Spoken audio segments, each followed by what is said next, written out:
എല്ലാവർക്കും നമസ്തേ.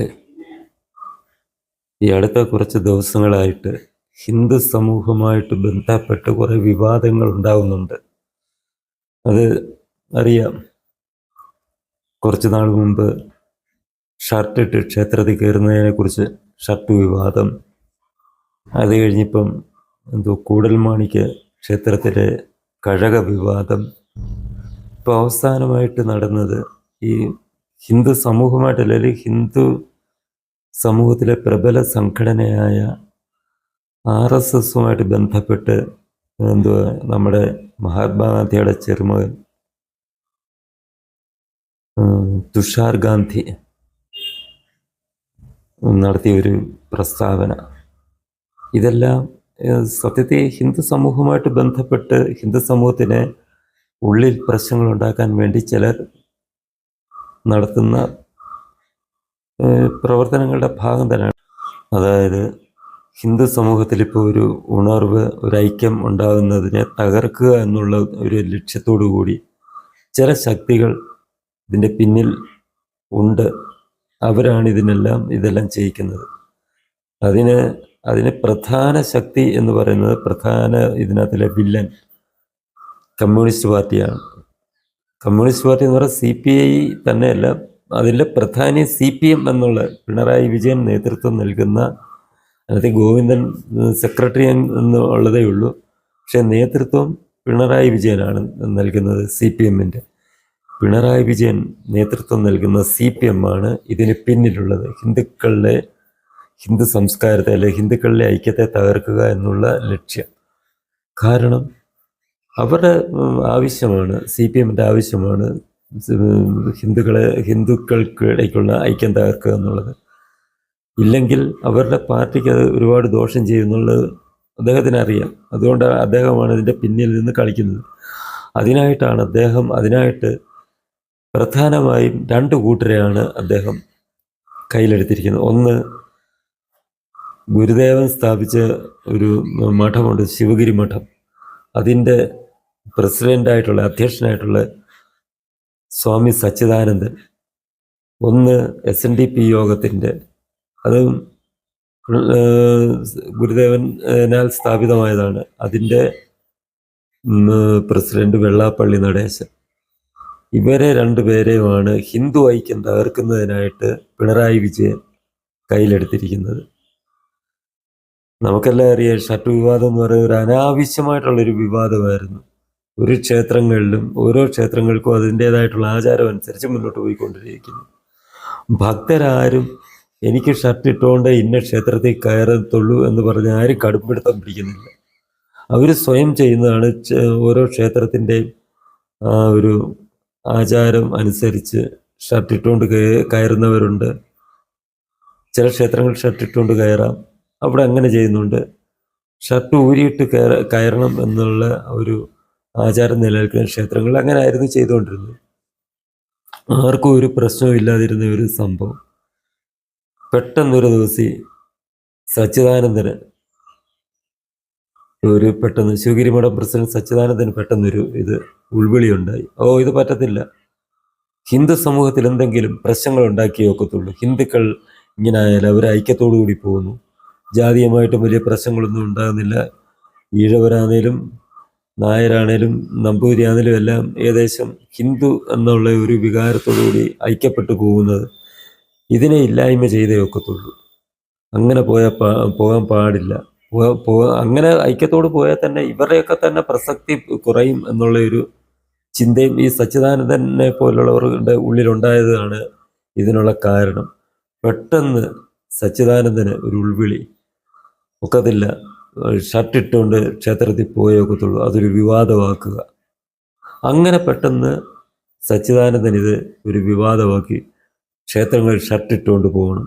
കുറേ നാൾ കഴിയുമ്പം ഈ സച്ചിദാനന്ദൻ തന്നെ പറയും, ക്ഷേത്രങ്ങൾക്കുള്ളിൽ ചെരുപ്പിട്ടുകൊണ്ട് ഇപ്പോൾ പോകാൻ പറ്റുന്നില്ല, ആ ഇനിയും ചെരുപ്പിട്ടുകൊണ്ട് തന്നെ ക്ഷേത്രത്തിൽ കയറാൻ ഞങ്ങൾക്ക് അനുവാദം തരണം, അതിന് സർക്കാർ ഇടപെടണം എന്ന് പറയത്തില്ലെന്ന് നമുക്ക് വിശ്വസിക്കാൻ ഒക്കത്തില്ല. ഈ പറയുന്ന കക്ഷി അതും പറയും. കാരണം എന്തെങ്കിലും വിവാദം ഉണ്ടാക്കി ഹിന്ദു ഐക്യം തകർക്കുക എന്നുള്ളതാണ് ഈ സച്ചിദാനന്ദനെ പോലുള്ളവരുടെ എന്തുവാ സാംസ്കാരിക നായകൻ സച്ചിദാനന്ദൻ അല്ല, ശിവഗിരി മഠം പ്രസിഡന്റ് സച്ചിദാനന്ദൻ, അതേപോലുള്ളവരുടെ ലക്ഷ്യം അതാണ്. അത് ഇങ്ങനെ ഏകദേശം കെട്ടടങ്ങി അത് ചർച്ചയായി. ഹിന്ദുക്കളെ വളരെ മോശമായിട്ട് ആരാധനാലയങ്ങളെയും ഹിന്ദു ക്ഷേത്രങ്ങളെയൊക്കെ വളരെ മോശമായിട്ട് അത് ചിത്രീകരിക്കാൻ തുടങ്ങി. അങ്ങനെ ചർച്ച മുന്നോട്ട് പോയി. ഏകദേശം അത് സംസാര വിഷയം അല്ലാതായ ഉടനെയാണ് നാടെ കിടക്കുന്നത്. ക്ഷേത്രത്തിൽ ജാതി വിവേചനം, കഴകത്തിന് ജാതീയമായി കഴകം ജോലിയെ ഇത് ചെയ്യുന്നു, അവിടെ ജാതി വിവേചനം നടക്കുന്നതാണ്. എന്നായിരിക്കട്ടെ, അത് വെച്ചിട്ട് ഈ ഹിന്ദുക്കൾ ഒരുമിച്ച് പോകുന്നതിനെ അങ്ങ് തകർക്കാം. അങ്ങനെ അവന്മാർ പിന്നെ ഐക്യപ്പെട്ടു പോകണ്ട, എന്തെങ്കിലും വിവാദം ഉണ്ടാക്കണമല്ലോ. ഈ നിരന്തരം ഹിന്ദു സമൂഹത്തിനിടയ്ക്ക് എന്തെങ്കിലുമൊക്കെ വിവാദങ്ങൾ ഉണ്ടാക്കിയാലേ ഈ ഒരു പരസ്പരം ഒരു ജാതീയമായിട്ടും തമ്മിലൊരു അകൽച്ച ഉണ്ടാക്കാൻ പറ്റുകയുള്ളല്ലോ. അതിന് അങ്ങോട്ട് എടുത്തിട്ട് അവിടെ പിന്നെ ജാതി വിവേചനമുണ്ട്, കഴകൻ ജോലിക്ക് ഇഴവനെ വെക്കുന്നില്ല. ചേടാ, ഇവിടെ നടന്നത് എന്താണെന്നുള്ള എല്ലാവർക്കും അറിയാം. പത്രങ്ങളിലൊക്കെ വന്നുകൊണ്ട് ഞാൻ പ്രത്യേകിച്ച് പറയുന്നില്ല. അത് ഔരാൺമയുമായിട്ട് ബന്ധപ്പെട്ട ഒരിതാണ്. അവരുടെ അവകാശത്തിൽ കൈവച്ചപ്പോൾ അവരതിനെ അവിടെ ഒരു ജാതി വിവേചനം ഇല്ലെന്ന് അതിൽ ഉൾപ്പെട്ട ആ ഒരു കരുവാക്കപ്പെട്ട വ്യക്തി തന്നെ പറഞ്ഞു. അത് ഊരാൺമയുമായിട്ട് ബന്ധപ്പെട്ട ഒരു വിഷയമാണെന്ന് അദ്ദേഹം തന്നെ പറഞ്ഞു. എന്നിട്ട് കൂടി എന്തോ നമ്മുടെ കണ്ട ഒരു പ്രത്യേക രീതി കാണുന്ന ഒരു വിദ്വാനുണ്ടല്ലോ, കോട്ടയത്തെ ഒരു MLA ആണ് അദ്ദേഹം, പേര് മന്ത്രിയാണ്, നമ്മുടെ ക്ഷേത്രങ്ങളുടെയൊക്കെ ദേവസ്വം ബോർഡിൻ്റെയൊക്കെ ചുമതലയാണ്. എന്തോ ഒരു വാസവൻ, ആളിനെ കണ്ടാൽ തന്നെ ഒരു കോമാളി ലുക്കാണ്. പുള്ളി മസിൽ പിടിച്ചൊക്കെ വരവ്, ആ മസിലൊക്കെ പിടിച്ചുകൊണ്ട് അദ്ദേഹം പറയുന്നു ഇത് ജാതി വിവേചനമാണ്, അതിനെക്കുറിച്ച് അന്വേഷിക്കും, മറ്റേത് മറിച്ചതാണെന്നും പറഞ്ഞ് ആശാനൊരു പ്രസ്താവന ഇന്നലെ കണ്ടതാ. അങ്ങനെ വീണ്ടും ഇതിനെ അങ്ങോട്ട് ഈ ഹിന്ദുക്കൾക്കിടയ്ക്ക് ഒരു സ്പർദ്ധ ഉണ്ടാക്കി ഭിന്നത ഉണ്ടാക്കാൻ വേണ്ടി ഇവന്മാരെല്ലാം ശ്രമിച്ചുകൊണ്ടിരിക്കുമ്പോൾ ഹിന്ദു സമൂഹം, ഈ നേതാക്കന്മാരെന്തും ആയിക്കോട്ടെ, സാധാരണക്കാരായിട്ടുള്ള ഈ ഹിന്ദു എന്ന ബോധമുള്ള ഈഴവരും മറ്റ് ജാതിയിൽപ്പെട്ട ഹിന്ദുക്കളും ഇതിനെ മനസ്സിലാക്കി ഇതിനെതിരെ പ്രതികരിക്കുക, പ്രവർത്തിക്കുക, അതാണ് ചെയ്യേണ്ടത്. ഇവന്മാരെല്ലാം പല അഭ്യാസവും കാണിക്കും. പോരെങ്കിൽ ഇപ്പം ഒന്നുകൂടെ അവർക്ക് പിന്നെ പ്രശ്നങ്ങൾ ഉണ്ടാകും. കാരണം ഈ പൂഞ്ഞാറിൽ PC ജോർജിൻ്റെ ഒരു വിഷയമുണ്ടായി. അദ്ദേഹത്തിൻ്റെ സമുദായത്തിൻ്റെ ഒരു യോഗത്തിൽ വെച്ച് ചില കാര്യങ്ങൾ വിളിച്ചു പറഞ്ഞു. അപ്പം അത് കാരണം ഹിന്ദുക്കളും ക്രിസ്ത്യാനികളും കാരണം PC ജോർജ് ഇപ്പോൾ BJPയുടെ നേതാവാണല്ലോ. ഹിന്ദുക്കളും ക്രിസ്ത്യാനികളും തമ്മിൽ ഒരു ഐക്യമുണ്ടായാൽ അത് ഈ CPMനെ രാഷ്ട്രീയമായി ദോഷം ചെയ്യും എന്നുള്ള ഇത് കാരണം ഹിന്ദുക്കൾക്കിടയ്ക്ക് ഒരു സ്പർദ്ധയുണ്ടാക്കി അവരെ ഒന്ന് ഭിന്നിപ്പിച്ച് നിർത്തുക എന്നുള്ള ഒരു ലക്ഷ്യത്തിൻ്റെ പുറത്താണ് ഈ സത്യത്തിൽ ഇതെല്ലാം ഇപ്പം നടക്കുന്നത്. നേരത്തെ തൊട്ടേ ഇങ്ങനെയുള്ള ഒരു ഹിന്ദുക്കളുടെ ഇടയ്ക്കൊരു ഭിന്നത ഉണ്ടാക്കുന്നതിനുള്ള ശ്രമത്തിനെ കുറിച്ച് ഞാൻ പറഞ്ഞിരുന്നു, ആ ഷർട്ട് വിവാദം ഉൾപ്പെടെ. ഇതേപോലുള്ള പേരുകൊണ്ട് ഹിന്ദുക്കളാണ്, വേഷം കൊണ്ട് ഹിന്ദുക്കളാണ്, നമ്മൾ ഈ പറയും എല്ലാം ത്യജിച്ച് സന്യാസം സ്വീകരിച്ചിരിക്കുന്ന ആൾക്കാരാണ് എന്നൊക്കെ പറഞ്ഞ് ആ വേഷത്തിൽ നടക്കുന്ന ചിലരെ കൊണ്ട് തന്നെയാണ് ഇതൊക്കെ ഇതിന് ഒക്കെ കരുക്കളാക്കുന്നത്.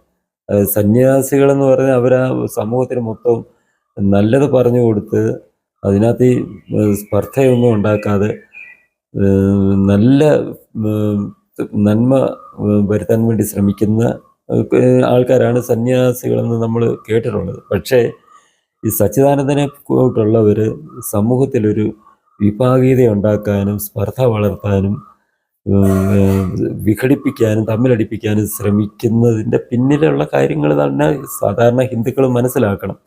ഗുരുദേവൻ എന്ന് പറയുന്നത് ഒരു വളരെ വലിയ മനുഷ്യനായിരുന്നു. അദ്ദേഹം ഒരു ഗുരുവായിരുന്നു. ഹിന്ദു സമൂഹത്തിന് മൊത്തത്തിൽ ഒരു ഗുരുവായിട്ടുള്ള ഒരു സന്യാസി വര്യനായിരുന്നു. അദ്ദേഹം ഹിന്ദുക്കളിലെ ഈ ഐക്യത്തിന് വേണ്ടി ഹിന്ദു ധർമ്മത്തിൽ നിന്ന് ആളുകൾ മതം മാറി പോകുന്നതിനെ തടഞ്ഞ് എല്ലാവരും ഒരുമിച്ച് നിന്ന് ഹിന്ദു ധർമ്മത്തിനെ ശക്തിപ്പെടുത്തുന്ന കാര്യത്തിന് വേണ്ടി പ്രവർത്തിച്ച അദ്ദേഹത്തിൻ്റെ പേരിലുള്ള അദ്ദേഹം സ്ഥാപിച്ച ഒരു മഠത്തിലിരുന്നു കൊണ്ട് ഇങ്ങനെ ചെയ്യുക, അല്ലെങ്കിൽ അദ്ദേഹം സ്ഥാപിച്ച ഒരു സംഘടന, അതായത് SNDP അതുപോലുള്ള ഈ സംഘടനയുടെ തലപ്പത്തിരുന്നുകൊണ്ട് ഇങ്ങനെയൊക്കെ ചെയ്യുക എന്ന് പറയുന്നത് ആ സമുദായത്തിൽപ്പെട്ട ഇത് തന്നെയല്ല, ഹിന്ദു സമൂഹത്തിൽപ്പെട്ട എല്ലാ വിഭാഗം ആൾക്കാരും ഇതിനെക്കുറിച്ച് ചിന്തിച്ചിട്ട് ഇത്തരം ശക്തികളെ പ്രോത്സാഹിപ്പിക്കാതെ ഇവരെ പരാജയപ്പെടുത്താൻ ശ്രമിക്കുക. സച്ചിദാനന്ദനാകട്ടെ, വെള്ളാപ്പള്ളി നടേശനാകട്ടെ, ഇതേ രീതിയിലുള്ള ഹിന്ദു ധർമ്മത്തിന് ദോഷകരമായിട്ടുള്ള ഓരോ കാര്യങ്ങൾ ചെയ്യുമ്പോൾ അതിനെ സപ്പോർട്ട് ചെയ്യാതിരിക്കുക എന്നുള്ളത് മാത്രമാണ് നമുക്ക് ചെയ്യാവുന്ന കാര്യം. അങ്ങനെ വന്നു കഴിയുമ്പോൾ ഇവരുടെ ഈ ഭിന്നിപ്പിനും കുത്തിത്തിരിപ്പിനും ഒന്നും വലിയ പിന്തുണ കിട്ടാതെ വന്നു കഴിഞ്ഞാൽ തീർച്ചയായിട്ടും ഈ പിണറായി വിജയനാകട്ടെ, CPM ആകട്ടെ പിന്നീട് ഇതിന് മെനക്കെടത്തില്ല. കാരണം അവർക്ക് മനസ്സിലാവും ഇങ്ങനെ അവരെ കൊണ്ട് കുത്തിത്തിരിപ്പുണ്ടാക്കി ഇതിനകത്ത് ഒരു ഭിന്നത ഉണ്ടാക്കാൻ ശ്രമിച്ചാലും സാധാരണക്കാരായിട്ടുള്ള വിശ്വാസികൾ ഇതിലൊന്നും വീഴത്തില്ല എന്നുള്ള ഒരു ചിന്ത വന്നു കഴിഞ്ഞാൽ ഇവരൊക്കെ ഇതിൽ നിന്ന് പിന്മാറും. അതിന് വേണ്ട കാര്യങ്ങൾ, അതിനുള്ള പക്വതയും ആണ് ഓരോ സനാതന ധർമ്മ വിശ്വാസികളും കാണിക്കേണ്ടത്. ജാതിയുടെ ചിന്ത മാറ്റി വെച്ചിട്ട് ഈഴവനായാലും ദളിതനായാലും നായരായാലും നമ്പൂരി ആയാലും സകലമാന സനാതന ധർമ്മ വിശ്വാസികളും ഹിന്ദു ധർമ്മ വിശ്വാസികളും ഈ ഇത്തരക്കാരുടെ കുത്തിത്തിരിപ്പിനെ കുറിച്ച് മനസ്സിലാക്കി അതനുസരിച്ച് പെരുമാറുക, പ്രവർത്തിക്കുക. ഇത്തരക്കാരെ അവർക്ക് കൊടുക്കേണ്ട അവരുടെ സ്ഥാനത്തിന്, ഇതിപ്പോൾ ഇരിക്കുന്ന സ്ഥാനത്തിന് മാത്രം വേണ്ട ആ ഒരു ആദരം കൊടുക്കുക. കാരണം ശ്രീനാരായണ ഗുരുദേവനെ പോലുള്ളൊരു മഹാൻ ഇരുന്ന കസേരയിൽ ഇരിക്കുന്നവരെ ആ ഗുരുദേവൻ്റെ ആ പവിത്രമാക്കി ആ കസേരയിലിരിക്കുന്ന ആ സ്ഥാനത്തിരിക്കുന്നവരെ ആ സ്ഥാനത്തിൻ്റെ മാത്രം മാന്യത കൊടുക്കുക. അല്ലാതെ ഇത്തരക്കാരെ ഒരു രീതിയിലും ഇത്തരക്കാരുടെ വാക്കുകൾ അംഗീകരിക്കാതെ ഇത് തള്ളിക്കളയുക, ഇത്തരക്കാരെ നിരുത്സാഹപ്പെടുത്തുക. എങ്കിൽ മാത്രമേ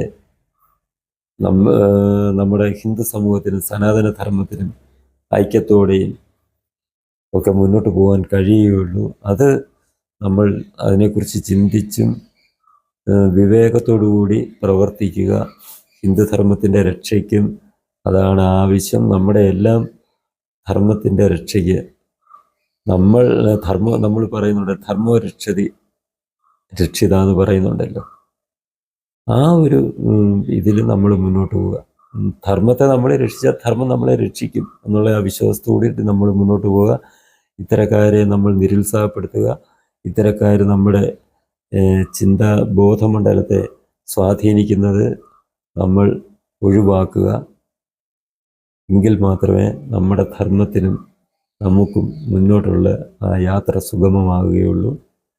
എല്ലാവർക്കും നന്ദി, നമസ്കാരം.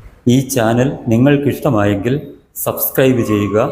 ഒപ്പം തന്നെ ലൈക്ക് ചെയ്ത് ഷെയർ ചെയ്ത് ബെൽ ബട്ടണും അമർത്തുക.